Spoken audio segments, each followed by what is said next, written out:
या वाचस्पती प्राध्यापक स्वानंद पुंडसर हे आपल्या सोबत आहेत। श्री गणेश अभ्यासक ते आहेत। यवतमाळ जिल्ह्यातील वणी येथील लोकमान्य टिळक महाविद्यालयामध्ये ते प्राध्यापक आहेत। तत्वज्ञान, धर्म, संत साहित्य आणि आध्यात्मिक विषयाचे ते मोठे जाणकार आहेत। गणेश संप्रदायावरची त्यांची बरीच पुस्तकं देखील प्रसिद्ध आहेत आणि ते आपल्याशी या निमित्तानं चर्चा करणार आहेत। सर, तुमचं एम न्यूज मध्ये मनापासून स्वागत। जय गजानन।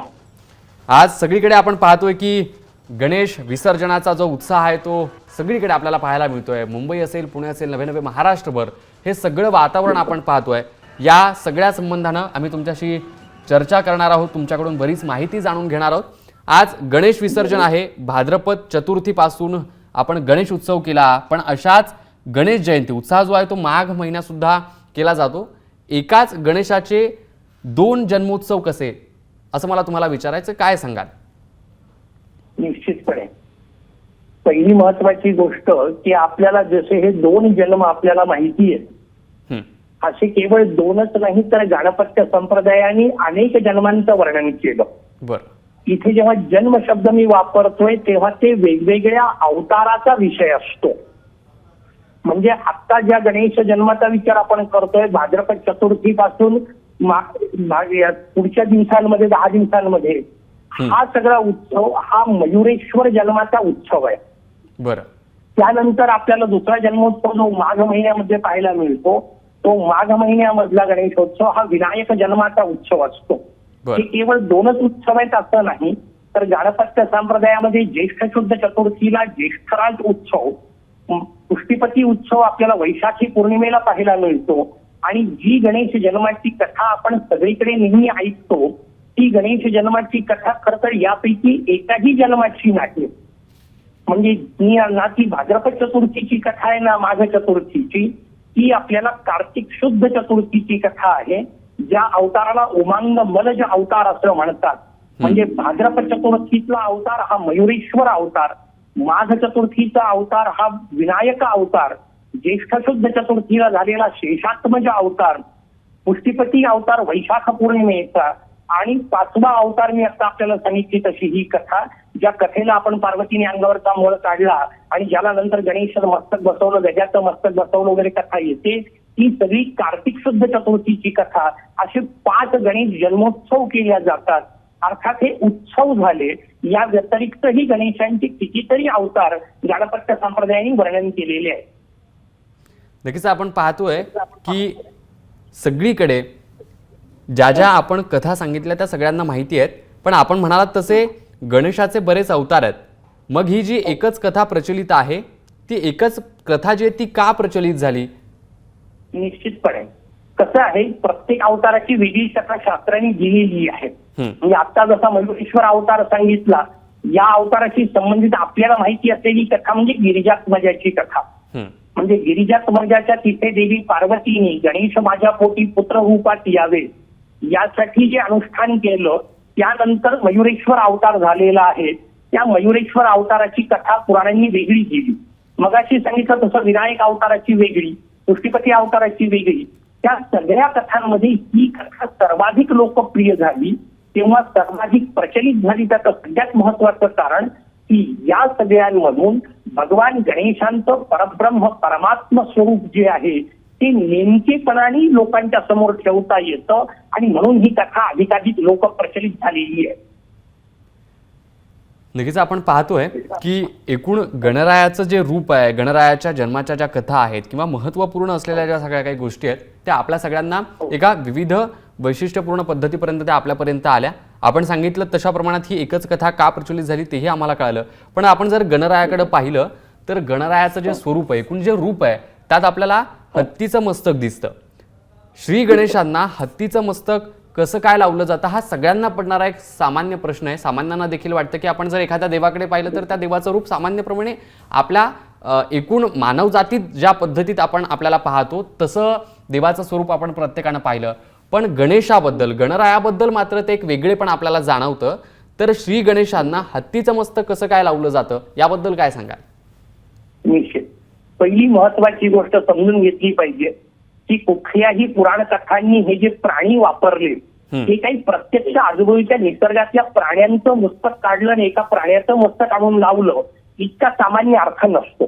त्यांना एक वेगळ्याच प्रकारचा आध्यात्मिक अर्थ सांगायचा असतो. कारण शेवटी सगळ्या पुराण कथांचा किंवा भारतीय कथांचा उद्देश अध्यात्म कथन करणे हा आहे. तो अध्यात्माचा भाग त्यांना सांगायचा आहे. तो सांगण्याकरता प्रतीक रूपामध्ये, कारण शेवटी दृश्य कसं दाखवणार, काहीतरी गोष्टीचं प्रतीक वापरावं लागतं. मग त्याकरता गजमस्तक वापरणं. आता कसा विषय आहे कथेचा, ही जी कथा आता आपल्या एका मर्यादेच्या वेळेमध्ये आपण विचार करतोय त्याचा, त्या मर्यादेत विचार आपण केला तर लक्षात येईल आपल्याला की कथा जशाला तशी नसते. मग याचा अर्थ एक हत्ती नावाचा कुठला तरी प्राणी दिसला आणि त्याचं मस्तक कापून आणलं आणि ते बालकाच्या झाडावर बसवलं एवढा अर्थ नसतो. इथं गज शब्दाचा अर्थ काय, तर गज शब्दाचा खेळ शास्त्रकारांनी सांगितला. गज शब्दात 2 अक्षर आहेत, एक आहे ग आणि दुसरा आहे ज. आता हे 2 अक्षर पलटवा, आपल्याला मजेदार गोष्ट लक्षात येईल की जग शब्द तयार होतो. आता जगाचं आपण वर्णन करू शकतो. जग कसं आहे, तर हे जग कधीतरी तयार झालेलं आहे म्हणून त्याला शास्त्राला साधी असं म्हणतात. हे जग कधीतरी नष्ट होणार आहे म्हणून याला जग शांत असं म्हणतात. या जगात 3 गुणांचं कार्य चालतं म्हणून त्याला त्रिगुण युक्त असं म्हणतात. या जगामध्ये वेगवेगळे आकार आपल्याला पाहायला मिळतात म्हणून त्याला साकार असं म्हणतात. हे जग सतत परिवर्तनीय आहे, सतत बदलत राहणार आहे म्हणून जगाला परिवर्तनीय म्हणतात. जगात अनेक प्रकारचे दुःख आहेत म्हणून जगाला दुःखमय असं म्हणतात. आता हे सगळे शब्द एकत्र लक्षात घ्या. जे साधी आहे, जे शांत आहे, जे सगुण आहे, जे सावयव आहे, जे परिवर्तनीय आहे, जे दुःखमय आहे त्याला स्वाभाविक जग असं म्हणतात. आता याच्याची विपरीत म्हणजे उलट म्हणजे कोणतं, तर जे अनादी अनंत निर्गुण निराकार परब्रह्म, त्या निर्गुण निराकार परब्रह्माला गज असं म्हणतात. मग तेच निर्गुण निराकार रूपात ज्याला ओळखता येतं त्याला गजानन असं म्हणत असतात. पंचायत ही आहे की ही जी सगळी तात्विक भूमिका आहे ही चित्रकाराला मूर्तिकाराला मांडता येत नाही म्हणून त्याला शेवटी काहीतरी प्रतीक लागतं. तर त्यांनी गज शब्दावरून हत्तीचा संबंध आणि मग ते मस्तक बसवलेलं असतं. कारण तो शेवटी प्रतीकाचा भाग आहे. जोपर्यंत समोर एखादी काहीतरी मूर्त गोष्ट नसते तोपर्यंत आपल्याला ध्यान करता येत नाही. पण ध्यान मूर्ताचं करायचं नाही, ध्यान अमूर्ताचं करायचंय. म्हणून कुठल्याही देवतेची उपासना करताना त्या देवतेची उपासना करायचीच नाहीये. उपासना ही परब्रह्म परमात्मा तत्वाची करायची आहे. आणि म्हणून परब्रह्म परमात्मा तत्वाचं प्रतीक गज, तेच गज ज्यांचं मस्तक म्हणजे त्याच रूपात ज्याला ओळखता येतं त्याला गजानन असं म्हणतात. ही त्याच्या मागची शास्त्रीय भूमिका असते. नक्कीच सर, तुम्ही ज्या पद्धतीने सांगताय मला वाटतं हे सगळे जे प्रेक्षक पाहत असतील ऐकत असतील त्यांच्यासाठी अत्यंत महत्त्वपूर्ण आहे. कारण जर आपण पाहिलं तर गणेशाचा हा 10-11 दिवसांचा सगळा उत्सव केला जातो, मात्र त्याच्या पाठीमागच्या गोष्टी ज्या आहेत त्या प्रेक्षकांपर्यंत पोहोचवणं अत्यंत महत्त्वाचं असतं. तुम्ही ज्या पद्धतीने सांगितलं की गणेशाला हत्तीचं मस्तक का म्हणून लावलं जातं, तर हे जे तुम्ही ज्या पद्धतीने सांगितलं मला वाटतं की प्रत्येकाला एक आख्यायिका माहिती आहे, एक त्याच्या पाठीमागची गोष्ट माहिती आहे, पण त्या गोष्टीच्या पलीकडे जाऊन जे तुम्ही सांगताय ते अत्यंत महत्त्वपूर्ण आहे. मी तुमच्याकडे दुसऱ्या एका प्रश्नाला घेऊन येतो की आपण जर पाहिलं तर सर्वसाधारणपणे अनेक देव आहेत, अनेक देवांचे विविध आवडते वेगवेगळे रंग सुद्धा आहेत. पण आपण जर गणेशाचा विचार केला तर गणरायाला लाल रंग आवडतो असं आपण ऐकतो, पण याचं नेमकं कारण काय आहे? गणरायाला लाल रंगच का आवडतो? मी आता जसं आपल्याला म्हटलं की या प्रत्येक गोष्टीच्या मागे काही प्रतिकात्मक भूमिका असतात. बरोबर. तसे हे रंग ही प्रतिकात्मक आहे. प्रत्येक देवतेला वेगवेगळ्या रंगाचा विषय दिलेला आहे. सगळ्यांचा विचार तर आता आपल्याला शक्य नाही, पण 2 रंग आपल्याबद्दल मुद्दाम समोर सांगतो. एक जगदंबेचा रंग नेहमी हिरवा असतो, त्याच्यामुळे देवीशी संबंधित प्रत्येक गोष्ट हिरव्या रंगाची असते. मग तिची साडी हिरवी, तिचा खण हिरवा, तिच्या बांगड्या हिरव्या, या सगळ्या गोष्टींचा हिशोब हिरव्या रंगात असतो. जगदंबेचा रंग हिरवा, मोरयाचा रंग लाल, हे 2 रंग आपण एकत्र विचार करा म्हणजे लक्षात येईल. या 2 रंगांचा खेळ आपल्याला कुठं पाहायला मिळेल? त्याचं उत्तर पहिल्यांदा आपल्याला पाहायला मिळू शकतो कुठल्याही चौकामध्ये. सिग्नल पाशी आपण जर आपल्या लक्षात येईल की ह्याच 2 रंगांचा खेळ आपल्याला पाहायला मिळतो. त्या सिग्नलवर हिरवा रंग लागला की सगळे धावायला सुरुवात करतात आणि लाल रंग लागला की थांबतात. जगदंबेचा याचा अर्थ मायेचा रंग हिरवा आहे म्हणजे मायेच्या प्रांतात आलं की तुम्हाला गती आहे, धावाधाव आहे, नाना प्रकारची कष्ट आहेत, नाना प्रकारचे त्रास आहेत. तुम्हाला सगळ्या जीवन यात्रेला चालवत राहणे हा जगदंबेचा विषय आहे, म्हणून तिचा रंग हिरवा. म्हणून तुम्ही लक्षात घ्या, जगातल्या कुठल्याही भाषेत निर्माण झालेलं कुठलंही मशीन असो, ते मशीन त्याच्यावरच्या सूचना तुम्हाला वाचता येत की न येत, चालू करण्याचं बटन नेहमी हिरवंच आहे आणि बंद करण्याचं नेहमी लालच आहे. कुठलंही भाषेमधलं ते असो, कुठल्याही जागतिक पातळीवर ही संकेत पाळल्या जातात. गंमत अशी आहे की लालचा विषय मी उलटा सांगितला. हिरव्यामध्ये धावाधाव आहे, हिरव्यामध्ये गती आहे, काहीतरी मिळवायसाठी धडपड आहे. लाल रंग लागला की थांबणे आहे. याचा अर्थ आता पुढे जायचं नाही. मोरयाच्या पलीकडे जायला जगात कुठलंही तत्व अस्तित्वात नाही. म्हणून अंतिम तत्व असलेला मोरया लाल रंगात रंगवलेला असतो. त्याचं वर्णन लाल रंगात केलेलं असतं. ते त्याच्या अंतिम तत्वाचं कथन आपल्या समोर असतं की मोरया हे जगातलं सर्वोच्च तत्व आहे, सर्वांतिम तत्व आहे. त्याच्याकरता त्याला लाल रंगात रंगवलेलं असतं. नक्कीच आपण पाहतोय की एकूण गणेशाचं रूप, गणेशाबद्दलची एकूण माहिती आणि सगळ्या बारीक सारीक गोष्टी आम्ही तुमच्याकडून जाणून घेतोय. जर आपण पाहिलं तर गणेश जो आहे तो आपल्याला इतर देवतेंपेक्षा त्याचा आकार, गणेशाच्या मूर्तीचं स्वरूप हे वेगळेपण आपल्याला त्यात एक जाणवतं. ते म्हणजे एकदंत. एकदंताच्या बद्दल जर आपण आत्तापर्यंत पाहिलं असेल तर तुम्ही म्हणालात त्याप्रमाणे एक गज आहे, त्या गजाचं डोकं जे आहे ते कापलं आणि एका धडावरती लावलं आणि म्हणून हे सगळ्या ज्या अशा गोष्टी आपण आत्तापर्यंत ऐकल्या. पण मात्र गणेशाला एकदंत का म्हणतात असा देखील सर्वसामान्यपणे सगळ्यांना पडणारा प्रश्न आहे. याच्या पाठीमागची नेमकी काय कथा आहे, काय महत्व आहे, काय सांगाल? गणेशाचे जेवढे हे असे वेगवेगळे नावं आहेत, या कुठल्याही नावाचा सामान्य अर्थ घेऊन उपयोग नाही. जसं वक्रतुंड नावाचं मोरयाचं नाव आहे. भगवान गणेशांचं नाव वक्रतुंड. वक्रतुंड म्हणजे का, तर लोक म्हणतात तो आपल्या मराठीतला अर्थ त्याला लावून उपयोगच नाही. पहिली गोष्ट, कारण मोरया काही वाकड्या तिकड्या तोंडाचा नाही. मग लोक त्याला त्यातल्या त्यात अर्थ काय लावतात, म्हणजे त्यांनी सोंड वाकडी केलेली आहे म्हणून त्यांना वक्रतुंड. तर तोही अर्थ लागू पडत नाही. कारण हत्तीला प्रतीक रूपात जरी पकडलं तरी सोंड हे हत्तीचं नाक आहे, तोंड नाही. त्याच्यामुळे वक्र नासिका असा शब्द वापरलेला नाही, वक्रतुंड शब्द आहे. मग वक्रतुंड शब्दाचा अर्थ काय, शास्त्रांनी त्याचे अर्थ दिले की वक्र हे हा शब्द मायेसाठी वापरला जातो आणि त्या मायेला जो आपल्या तोंडाने म्हणजे फुंकरीने उडवून लावतो त्याला वक्रतुंड असं म्हणत असतात. हा जसा एक वेगळा अर्थ तसा एकदंताचा.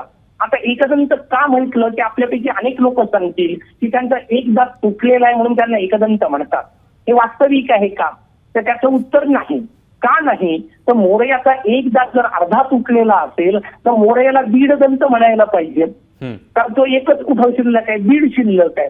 मग त्याला दीडदंत नाही म्हणत. इथं केवळ वरच्या दिसणाऱ्या दातांचा विषय नाही, शास्त्राने पुन्हा त्या प्रत्येक गोष्टींचे गुणार्थ सांगितले.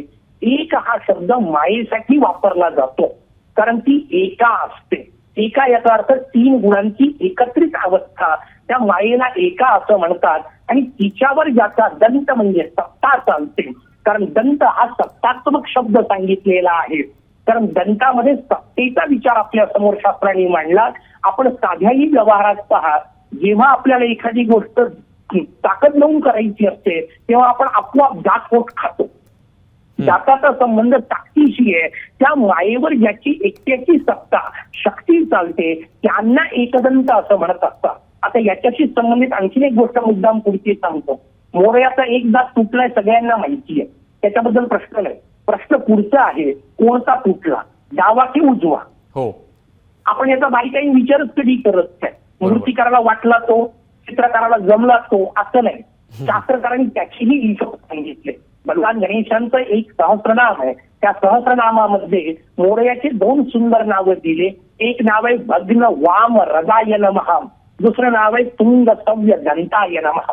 याचा अर्थ त्यांचा डावा दात तुटलेला आहे, त्यांचा उजवा दात पूर्ण आहे. आता डावा दात का तुटला, तर मी आता सांगितलं तसं दंत म्हणजे सत्ता, तर डाव्या सत्ता याचा अर्थ गौण शक्ती, क्षीण शक्ती, वाईट शक्ती जिथे आल्यानंतर जळून पडतात, तुटून पडतात, त्यांना एकदंत असं म्हणत असतात. ज्यांची एकट्याचीच सत्ता मायेवर चालते त्यांना एकदंत असं म्हणत असतात. मोरयाच्या सगळ्या नावांच्या मागे असे आध्यात्मिक अर्थ आहेत, ते आपल्याला समजून घेतले पाहिजे. नक्कीच आपण पाहतोय की गणरायाबद्दल किंवा गणरायांच्या विविध असलेल्या स्वरूपाच्या बाजूचे जे काही प्रश्न आहेत ते आपण जाणून घेतले. पण मला तुम्हाला एक वेगळा प्रश्न असा विचारायचा आहे की आपण जर पाहिलं तर प्रत्येक देवतेचं एक वेगवेगळं असं वाहन आहे. गणेशाबद्दल जर आपण पाहिलं तर गणेशाचं एवढं मोठं रूप आणि हा एवढा मोठा गणराय एका छोट्या उंदरावर बसतो. याबद्दल कसं आपण पाहता येईल किंवा काय सांगता येईल की एवढा मोठा गणपती आणि छोट्याशा उंदरावर बसतो, छोटासा उंदीर गणरायाचं वाहन आहे? पुन्हा मगाशी सांगितलं तसं हे सगळे प्राणी प्रतिकात्मक रूपातच समजून घ्यायचे असतात. इथं गणामध्ये उड्या मारणाऱ्या उंदीर नावाच्या प्राण्याचा संबंध नाही. लोक प्रश्न जेव्हा विचारतात की एवढा मोठा गणपती एवढीशा उंदरावर कसा बसतो, उंदरावर कुठं बसता येतं का, तेव्हा मी त्यांना नेहमी प्रश्न विचारत असतो की बरोबर आहे तुमचं, उंदरावर बसता येत नाही. पण लक्षात घ्या, उंदरावर हे जर आपल्याला समजतं तर शास्त्रकारांना कळत नव्हतं का? तरी त्यांनी सांगितलं. याचा अर्थ काहीतरी अर्थ असेल की नाही, तो समजून घेण्याची जबाबदारी तुमची माझी आहे. कसं समजून घ्यायचं? हा, तर तेच प्रतीक कसं आहे ते मी आपल्याला सांगतो की उंदराच्या बाबतीतल्या 2-3 गोष्टी समजून घेऊ. उंदीर पहिली महत्वाची गोष्ट, तो निशाचर प्राणी आहे. याचा अर्थ आपण जेव्हा झोपलो असतो तेव्हा तो काम करतो. आपल्या समोर येऊन काम करत नाही, दिवसा कार्य करत नाही. इथं निशाचर शब्दामध्ये किंवा झोपेतल्या असा अर्थ जेव्हा आपल्याला कळत नाही त्यावेळी. दुसरी महत्वाची गोष्ट, उंदीर लपून काम करतो, तो समोर दिसत नाही. आणि तिसरी महत्वाची गोष्ट, तो प्रत्येक गोष्ट कुरतडत राहतो. ती सगळी त्याला खाण्याकरताच लागते असं नाही. जसं कागद तो खाण्याकरता थोडा वापरतो, कपडा काही खाण्याकरता वापरत नाही, पण तो कुरतडत राहतो. प्रत्येक गोष्ट कुरतडत राहणे हा उंदराचा स्वभाव आहे. आता या 3 गोष्टी समजून घ्या. नकळत कुरतडत राहणे, लपून आतमध्ये राहून कुरतडत राहणे आणि प्रत्येक गोष्टीला कुरतडत राहणे, हे 3 गुणधर्म ज्याच्यात आहेत अशी गोष्ट कोणती? शास्त्रांनी सांगितलं त्याला काळ असं म्हणतात. मग हा जो काळ आहे तो काळ असाच तुम्हाला मला सतत कुरतडत आहे, सारखा आतून आपल्याला कमी करत नाहीत आहे. आणि विश्वाच्या काळाच्या शक्तीमध्ये सगळीच्या सगळे साम्राज्याच्या साम्राज्य सुद्धा कुरबावून पडले, तेही कुरतडल्या गेले. त्याच्यामुळे जगाला संपूर्ण संपवण्याची ताकद ज्या काळाची, त्या काळाचं प्रतीक आहे मूषक, त्याच्यावर मोरया बसतात. याचा अर्थ काळावर ज्याची सत्ता चालते त्याला मूषक वाहन म्हणतात. ही त्याच्या मागची तात्विक भूमिका असते. नक्कीच आपण पाहतोय की प्रत्येक जी गोष्ट आहे त्या गोष्टीला एक वैशिष्ट्य आहे आणि तेच वैशिष्ट्य आपण प्रत्येक जण या प्रत्येक एकूण विविध रूपाच्या किंवा स्वीकृत असलेल्या गणरायाच्या मूर्तीबद्दल पाहतोय. गणरायाला अनेक जण आपलं उपास्य देवता म्हणतात, पण हे उपास्य देवतेचं स्वरूप आहे. तर मग त्या उपास्य देवतेच्या स्वरूपाच्या पाठीमागचे लाभ प्रत्येक जण शोधत असतो. तर त्या लाभाबद्दल किंवा एकूण गणेश भक्तांना गणरायाची पूजा करत असताना, आराध्य अधिपत्य असलेल्या या गणरायाकडे पाहत असताना उपासनेतून निर्माण होणाऱ्या त्यांच्या श्रद्धेबद्दल आणि त्यांच्या भावनेबद्दल काय सांगाल? निश्चितपणे कुठल्याही देवतेची उपासना करताना मी आता आपल्याला सांगितलं तसं की ती उपासना करताना मनशांती हा त्यातला सगळ्यात महत्वाचा विषय. बरोबर. त्याच्यासाठी उपासना करायची. व्यवहारातले लाभ मिळवणे हा काही उपासनेचा उद्देश नाही. ते मिळत नाहीत असं नाही, ते निश्चितपणे मिळतात. कारण मोरया हा जसा बुद्धिपती आहे तसा तो सिद्धिपती पण आहे. त्याच्यामुळे सिद्धीही निश्चित मिळेल, व्यवहारातले लाभ सुद्धा निश्चित मिळतील. पण सिद्धीपेक्षा बुद्धी महत्वाची आहे हे आपल्याला व्यवस्थित समजून घेतलं पाहिजे. मोरयाच्या बाबतीत एक गोष्ट लक्षात घ्या, मोरयाच्या 2 अंगाला 2 देवता आहेत. एकीला सिद्धी म्हणतात, एकीला बुद्धी म्हणतात, आपल्या सगळ्यांना माहिती आहे. पण थोडसा प्रश्न विचारला समजा, यातली सिद्धी कोणती, बुद्धी कोणती? किती लोक पटकन उत्तर देऊ शकतील? त्याचं उत्तर नाही देऊ शकत. आपण त्या बारकाईने पाहत नाही. का विशेष सांगितला शास्त्राने? शास्त्राने हिशोब सांगितला, मोरयाच्या डाव्या अंगाला जी असते तिला सिद्धी असं म्हणतात आणि मोरयाच्या उजव्या अंगाला जी असते तिला बुद्धी असं म्हणतात. डावीकडे सिद्धीला का ठेवलं तर त्याचं उत्तर आहे की गौणच आहे. उजव्या बाजूला बुद्धी ठेवली कारण बुद्धी श्रेष्ठ आहे. कोणत्या अर्थाने? त्याचं उत्तर समजून घेतलं पाहिजे की सिद्धीच्या माध्यमातून बुद्धी नाही मिळवता येत. बुद्धीच्या माध्यमातून व्यवहारातल्या सिद्धी मात्र मिळवता येतात. म्हणून बुद्धी ही श्रेष्ठ आहे. गणपत्य संप्रदायाचं सगळ्यात श्रेष्ठ क्षेत्र आहे श्री क्षेत्र मोरगाव. या मोरगावला या सिद्धीचं आणि बुद्धीचं वेगवेगळं मंदिर आहे. म्हणजे मंदिरात तर सिद्धी बुद्धी ठेवलेले आहेतच मोरयाच्या जवळ, पण केवळ बुद्धीचं केवळ सिद्धीचं मंदिर आहे. हे दोन मंदिरातली वैशिष्ट्य आता लक्षात येते की बुद्धीचं मंदिर हे सिद्धीच्या मंदिरापेक्षा जवळ आहे, मोरयाच्या मंदिरापेक्षा. म्हणजे सिद्धीचं मंदिर दूर आहे. जणू काही त्या रचनेतूनच आपल्याला सांगितलंय की जो सिद्धीच्या जवळ असतो तो मोरयापासून दूर असतो. आपण सिद्धी मिळवलीच पाहिजे, पण सिद्धीच्या माध्यमातून पुढे बुद्धीपर्यंत पोहोचलो पाहिजे. आणि बुद्धी मिळवली तर त्या बुद्धीतून बुद्धिपती मिळाला पाहिजे. शेवटी बुद्धिपती मिळणं म्हणजे काय? केवळ गणेशच नाही तर कुठल्याही देवतेच्या उपासनेत आपल्याला हे सूत्र समजून घेतलं पाहिजे की त्या देवतेची उपासना कशासाठी करायची आहे. तर त्याचा शेवटचा हिशोब आहे आनंद प्राप्तीसाठी. मग तो आनंद मिळवणे हाच उपासनेचा सगळ्यात मोठा फायदा आहे. त्यासाठीच उपासना आहे. नक्कीच आपण पाहतोय की एकूण उपासना जी आहे किंवा आपण उपासनेमागचं एकूण प्रत्येकाच्या गणेश भक्तांच्या दृष्टिकोनातून महत्त्व पाहिलं, पण नेमके ह्याच्यासाठी म्हणून एक शास्त्र असावं लागतं. ते शास्त्र बऱ्याचदा आपल्याला कुठेतरी पाळलेलं दिसत नाही किंवा ते लोकांना माहिती नाहीये. त्या उपासनेमागच्या शास्त्राविषयी काय सांगाल? गणपत्य संप्रदाय हा गणेशाच्या उपासनेचा संप्रदाय आहे. जसं आपल्याला विष्णूंची उपासना करणारे वैष्णव पाहायला मिळतात, शंकरांची उपासना करणारे शैव पाहायला मिळतात, तसंच गणेशाची उपासना करणाऱ्या संप्रदायाला गणपत्य संप्रदाय असं म्हणतात. प्रत्येक संप्रदायाची भूमिका असते आपली आपली स्वतःची जी देवता आहे ती परब्रह्म परमात्मा स्वरूप आहे. त्याच्यामुळे गणपत्य संप्रदायात शिवपुत्र गणेशाची उपासना नाही. शिवपुत्र नाही याचा अर्थ काय? तर शंकरांच्या घरी त्यांचे अनेक अवतार झाले म्हणून त्यांना शिवपुत्र म्हटलं जातं, हे बरोबर आहे. पण गणपत्य संप्रदाय हा परब्रह्म परमात्मा स्वरूप ओंकार रूप गणेशाचं उपासना करतो. त्याच उपासनेचा विषय गणपत्य संप्रदायाने सांगितला. त्याकरता जे वेगवेगळे मार्ग सांगितले, मग त्यात अथर्वशीर्षासारखा मार्ग असेल किंवा गणेश गीतेसारखा दिव्य ग्रंथ असेल की जो राजा वरेण्य नावाच्या राजाला गणेशांनी स्वतः दिलेला उपदेश आहे गजानन अवतारामध्ये, त्या गणेश गीतेचं वर्णन आपल्याला पाहायला मिळेल. किंवा गणपत्य संप्रदायाचा सगळ्यात श्रेष्ठ असणारा ग्रंथ म्हणून ज्या मुद्गल पुराणाचं वर्णन आहे, त्या मुद्गल पुराणाच्या माध्यमातून आपण गणेश उपासना वेगवेगळ्या पद्धतीने समजून घेऊ शकतो, ती जीवनात अंगीकारू शकतो. नक्कीच आपण सगळी जी माहिती आहे ती तुमच्याकडून जाणून घेणार आहोत, पण तुर्तास एक छोटासा ब्रेक घेऊयात आणि पुन्हा एकदा गणरायाच्या विविध अंगी असलेल्या स्वरूपाबद्दल, त्याच्या महतीबद्दल आणि वेगवेगळे जे काही आपल्या सगळ्यांच्या सामान्य लोकांना गणरायाला पाहून जे प्रश्न पडतात किंवा त्याच्या पाठीमागची एकूण काय भूमिका असावी, त्याच्या पाठीमागचं वेगळं महत्त्व काय असावं, हे सगळं जाणून घेणार आहोत. छोटासा ब्रेक, लगेचच परत येतोय. पहा फक्त AM न्यूज स्पंदन महाराष्ट्राचे. ब्रेकनंतर तुम्हा सगळ्यांचं पुन्हा एकदा स्वागत. ब्रेकवर जाण्यापूर्वी आपण गणरायाबद्दल माहिती जाणून घेत होतो. विद्या वाचस्पती स्वानंदजी पुंड सर आपल्यासोबत आहेत.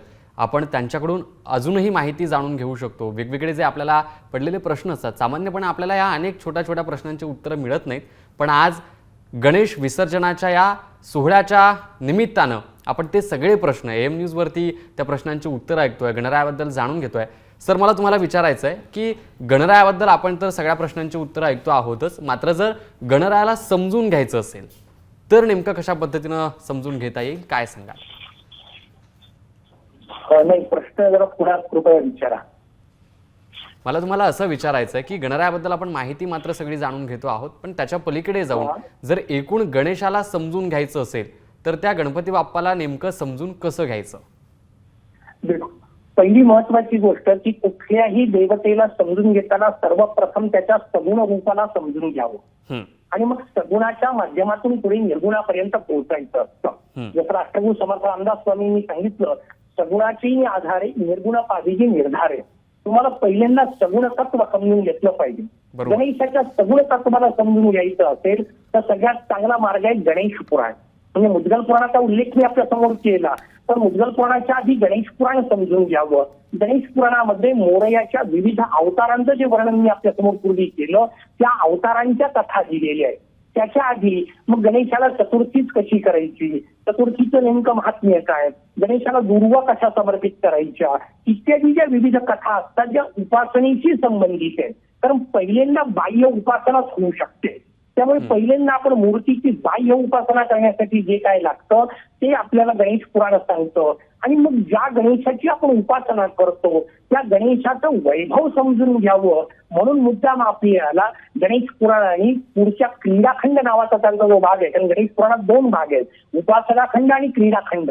उपासना खंडामध्ये आता सांगितलं तशा काही गोष्टी आणि वेगवेगळ्या भक्तांनी केलेल्या क्षेत्रांच्या निर्मितीच्या ज्या कथा आहेत त्या कथांचं वर्णन आलं. म्हणजे भगवान ब्रह्मदेवांनी स्थापन केलेलं शिवृत क्षेत्र असेल, भगवान विष्णूंनी स्थापन केलेलं सिद्धटेकचं क्षेत्र असेल, भगवान शंकरांनी जिथे गणेशाची उपासना केली ते रांजणगावचं क्षेत्र असेल, या सगळ्या क्षेत्रांच्या कथा आपल्या समोर असतात, जेणेकरून हे सगळे देवी देवता गणेशाची उपासना कसे करतात हे आपल्या समोर ठेवून गणेशाचं महत्व सांगितलेलं असतं. दुसऱ्या भागामध्ये क्रीडाखंड ज्याला म्हणतात त्यामध्ये गणेशांच्या विविध अवतारांच्या कथा आहेत आणि या सगळ्या कथांच्या माध्यमातून कायम हे समजून घ्या की केवळ गोष्टी ऐकणे किंवा गोष्टी सांगणे हे पुराणकारांचा उद्देश नाही. त्या कथांच्या माध्यमातून मी माझ्या जीवनाला कसं अधिकाधिक विकसित करू शकतो, मी माझ्या स्वतःच्या अंतरयात्रेला कसं समृद्ध करू शकतो ते सांगण्याची त्यांची भूमिका असते. त्या कथांमधून ते भक्तीचे सूत्र आपल्याला दिलेले असतात की ज्यातून मानवाच्या उन्नतीचा मार्ग प्रशस्त केलेला असतो. म्हणून सर्वप्रथम गणेश पुराण आपल्या समोर जे म्हटलं तसं गणेश पुराणाचा अभ्यास आधी करावा, त्यानंतर सांगितलं मुद्गल पुराण, त्याच्याबद्दलही आपण पुढचा आणखी विचार करू शकतो. नक्कीच आपण पाहतोय तुम्ही सांगताय त्याप्रमाणे गणरायाला जर समजून घ्यायचं असेल तर गणेश पुराणाबद्दल आपण समजून घेतलं पाहिजे. मी तुम्हाला याला जोडूनच हा प्रश्न विचारेल की मग नेमकं गणेश पुराणात काय आहे, तुम्ही जे 2 प्रकार सांगितले ते देखील आम्हाला जरा विस्तृतपणे सांगा. कारण ही भृगु नावाच्या महर्षींनी सोमकांत नावाच्या राजाला ही कथा सांगितलेली असते. प्रत्येक पुराणामध्ये अशा वेगवेगळ्या कथा असतात. त्या कथांच्या माध्यमातून आपल्याला ते सूत्र सांगायचंय की गणेश तत्व कशा पद्धतीने समजून घ्यायचं. म्हणून मी आता म्हटलं तसं उपासना खंडामध्ये उपासना कशी करायची याचीच माहिती दिलेली असते. मग त्या उपासनेचा भाग पहिल्यांदा गणेश पुराणाने सांगितला आणि त्यानंतर वेगवेगळ्या अवतारांच्या कथांच्या माध्यमातून, कारण शेवटी कसं आहे उपासना त्याच वेळा व्यवस्थित होते जेव्हा आपल्या डोक्यात हे पक्क बसलेलं असतं की मी ज्याची उपासना करतोय ते जगातलं अत्यंत श्रेष्ठ तत्व आहे, त्या तत्वाला शरण जायचं. कारण शेवटी माणूस हा संकटांनी व्यापलेला आहे, त्याचे संकट व्यवहारातले ताबडतोब नष्ट होणार नाहीये. मग त्याच्या मागे उपासनेचं सूत्र काय, प्रत्यक्ष भगवान तुमच्या समोर प्रगट होणार तेव्हा तुम्हाला एखादी काहीतरी गोष्ट देणार. असं चित्रपटात दाखवतात, मालिकात दाखवतात, तसं काही होत नसतं. उपासनेचा हिशोब असतो की मी जेव्हा गणेशाची उपासना करतोय तेव्हा आता माझ्या मागे मोरयाची शक्ती उभी आहे. ही जी मानसिक योग्यता प्राप्त होते, बल प्राप्त होतं, त्यातून माणूस योग्य निर्णय घेतो आणि त्या निर्णयाच्या माध्यमातून स्वतःच्या जीवनातले दुःख दूर करू शकतो. दुसरी गोष्ट, या पुराण कथांमध्ये आपल्यापेक्षा कितीतरी दुःखात असलेल्या लोकांच्या कथा असतात. त्या कशा करता वर्णन केलेल्या असतात. जसं भागवतातली एक कथा सगळ्यांना माहिती आहे म्हणून मुद्दाम सांगतो की सुदामा नावाच्या व्यक्तीचं कथानक आपल्याला पाहायला मिळतं. भगवान श्रीकृष्णांचे मित्र आहेत ते, यांच्या इतकी एकाची तरी परिस्थिती तुमची माझी वाईट आहे का, तर त्याचं उत्तर आहे नाही. सुदाम्याची जी परिस्थिती वर्णन केली तेवढी आपली कोणाचीही परिस्थिती वाईट नाही. आणि तरी गमतीची गोष्ट पुढची की सुदाम्यांची मनस्थिती जेवढी सुंदर होती तेवढी आपल्यापैकी एकाची मनस्थिती सुंदर नाही. म्हणजे शेवटी सांगायचं काय आहे की भगवत उपासनेच्या माध्यमातून परिस्थिती जी जशी आहे तशी स्वीकारून त्यातून अधिक सुंदर, त्या परिस्थितीत तसंच राहावं असं कोणी म्हणत नाही. ही परिस्थिती निश्चित सुधारवण्याचा प्रयत्न करावा, पण त्या परिस्थितीही माझ्या मनस्थितीला धक्का लागू नये, माझ्या आंतरिक आनंदाला त्रास होऊ नये याच्यासाठी उपासना असते. पुराण आपल्याला ती उपासना सांगतात. नक्कीच आपण पाहतो की पुराणांमधून आपल्याला त्या उपासनेच्या सगळ्या पद्धती माहिती होतात. आपण बोलताना उल्लेख केला की मुद्गल पुराण, मला जरा मुद्गल पुराणाबद्दल देखील सांगा. नेमकं काय ते पुराण आहे, त्यात काय सांगितलं गेलंय, कसं त्याचं वेगळं महत्व आहे? निश्चित अत्यंत वैशिष्ट्यपूर्ण अशा प्रकारचं पुराण आहे. तब्बल 24,000 श्लोकांचा याचा प्रचंड विस्तार आहे. 9 खंड आहे. या 9 खंडांमधल्या सुरुवातीच्या 8 खंडांमध्ये 8 विनायकांची चरित्र वर्णन केली आहे. याला आपण अष्टविनायक म्हणतो. ही कल्पना मूळची मुद्गल पुराणाची. त्यांनी पहिल्यांदा हा शब्द वापरला, त्यानंतर तो इतरत्र प्रचलित झालेला आहे. मग ही अष्टविनायकाची कल्पना कशी आली, तर अष्टविनायक याचा अर्थ आपल्या शरीरातले भारताच्या 8 दिशेला या 8चं वर्णन केलं, म्हणजे त्याचा संपूर्ण विचार केला. पण केवळ बाह्य विचार नसतो. शास्त्र जेव्हा कथा सांगतं तेव्हा शास्त्रात एक सूत्र आहे जे पिंडीचे ब्रह्मांडी, म्हणजे संपूर्ण विश्वात जे काय आहे ते माझ्या या 6 फुटांमध्ये आहे. म्हणजे अंतरंगी अध्यात्म करणे हा विषय. या मुद्गल पुराणाचं वैशिष्ट्य असं आहे की 8 खंडांमध्ये 8 राक्षस सांगितले. या 8 राक्षसांची नुसते नावं जरी तुम्ही ऐकले तरी तुमच्या लक्षात येईल हे पुराण किती वेगळं आहे.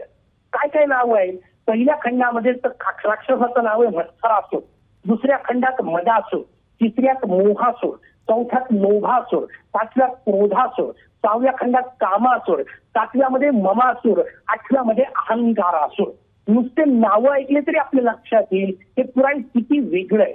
याचा अर्थ आपल्याच आतमध्ये असणारे जे विकार, त्या विकारांनाच राक्षस रूपामध्ये या पुराणाने आपल्या समोर ठेवलं. आता याचा अर्थ असा नाहीये की हे आतमध्ये असलेले राक्षस आतमध्ये आहेत तेवढे राक्षसच आपल्या समोर आहेत, त्याचं उत्तर नाही. हे 8 राक्षस तुमच्या माझ्या आतमध्ये आहेत, हे सगळ्यांच्याच आतमध्ये असतात, यांच्या सकटच आपण जन्माला आलेलो आहे. मग हे कामक्रोधातील जे विकार आहेत हेच शेवटी आपल्या दुःखांचं मूळ आहेत. मग या दुःखांचं मूळ असणाऱ्या राक्षसांना संपवायचं. आता समजून घ्या, जर हे राक्षस माझ्या आतमध्ये असतील तर विनायक बाहेरचे असून कसे चालतील? प्रतीक रूपात ठीक आहे, बाहेरच्या विनायकांची यात्रा तुम्ही जरूर करा. त्यातून चिंतन पुढचं आहे की ते विनायक बाहेर नाही पाहायचे, ते माझ्याच आतमध्ये पाहायचे. म्हणजे मग माझ्याच आतमध्ये असणाऱ्या अष्टविनायकांनी माझ्याच आत असणाऱ्या अष्टदैत्यांवर नियंत्रण मिळवणे ही मुद्गल पुराणाची सुंदर रचना आहे. का आपल्याला पुराण सांगितलं? पुराणाची रचनाही तुला समजून घ्या. त्या पुराणाचे सांगणारे ऋषी एक मुद्गल, किती सुंदर शब्द आहे. मुद शब्दाचा अर्थ आहे आनंद, गल शब्दाचा अर्थ आहे ओसंडून वाहणे. ज्यांच्या प्रत्येक कृतीतून आनंद ओसंडून वाहतो त्यांना मुद्गल असं म्हणतात. याचा अर्थ माझ्या जीवनाची रचना कशी असली पाहिजे, माझ्या प्रत्येक कृतीतून आनंद आला पाहिजे. अर्थात तो आतमध्ये भरलेला असेल तर. आपल्या आतमध्ये भरलेला असतो का? मी नेहमी एक गमतीने प्रवचनात उदाहरण सांगताना सांगतो की समजा पाण्याने भरलेली एखादी लोटी आहे, त्याला धक्का लागला, बाहेर काय येईल? पाणी येईल.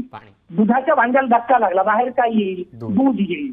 समजा समई आहे तेलाची भरलेली, त्याला धक्का लागला, बाहेर काय पडेल? तेल बाहेर पडेल. आता कल्पना करा, आपल्याला कोणाचा धक्का लागला, बाहेर काय येतात?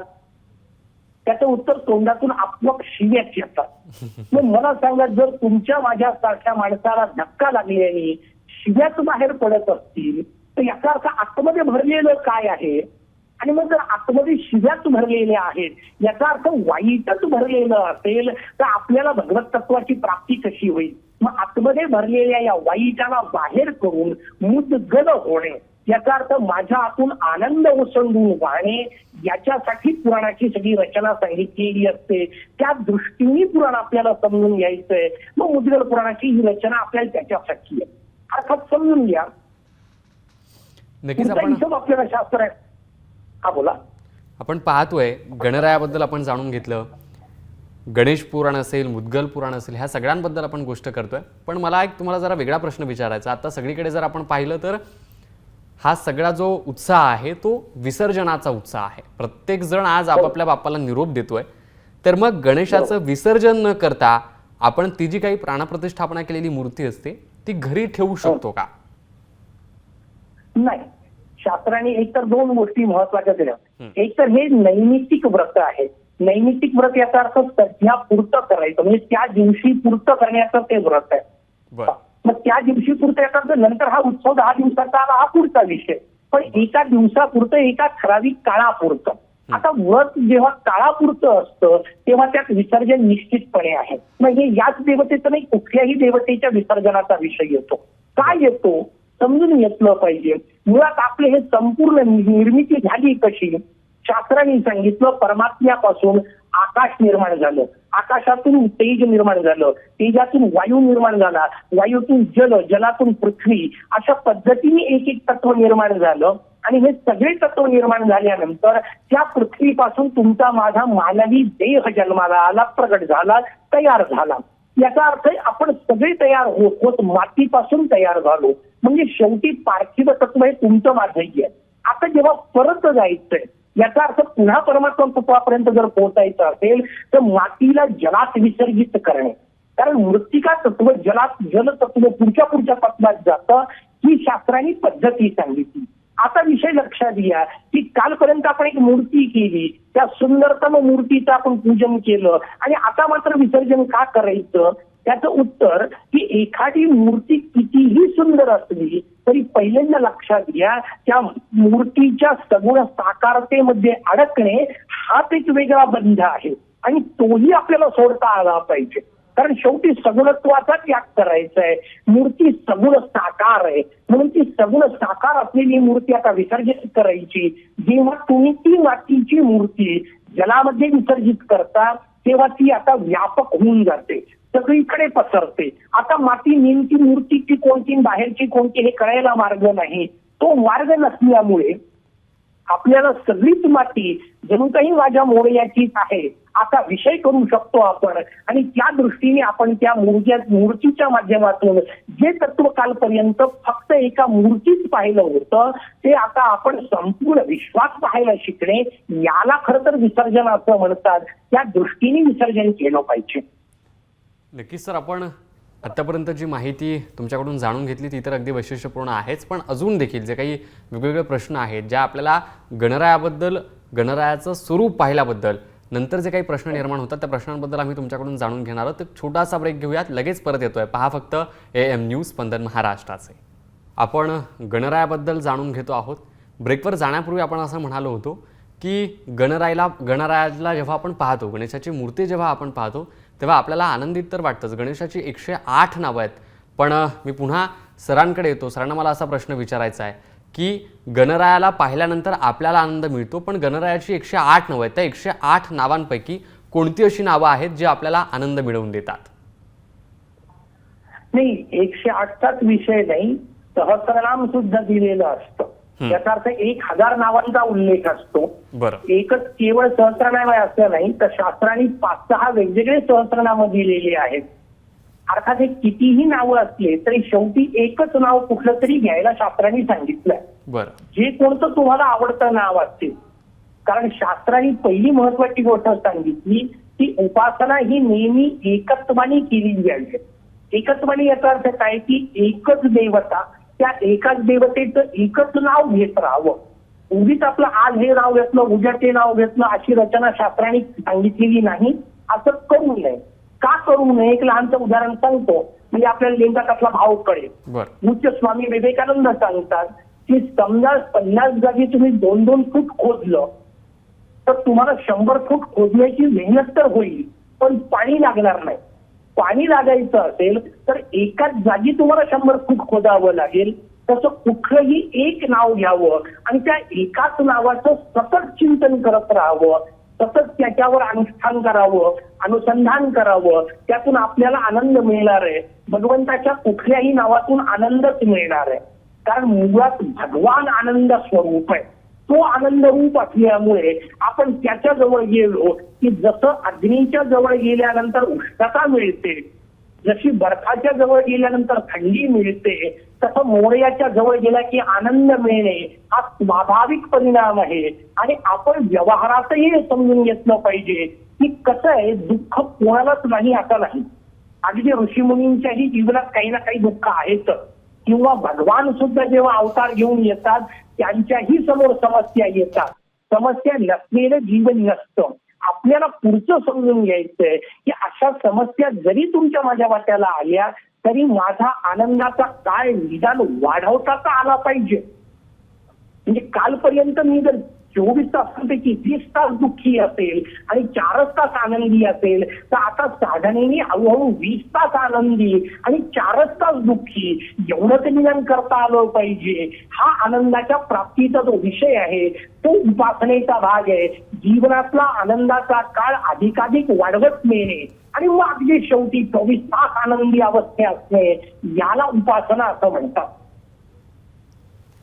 नक्कीच आपण उपासनेबद्दल जाणून घेतलं, पण त्यातल्या त्यात पुढे जाऊन गणेश व्रत असेल किंवा अनेक जी व्रतं आहेत त्या व्रतांबद्दल आम्हाला तुमच्याकडून जाणून घ्यायचं आहे.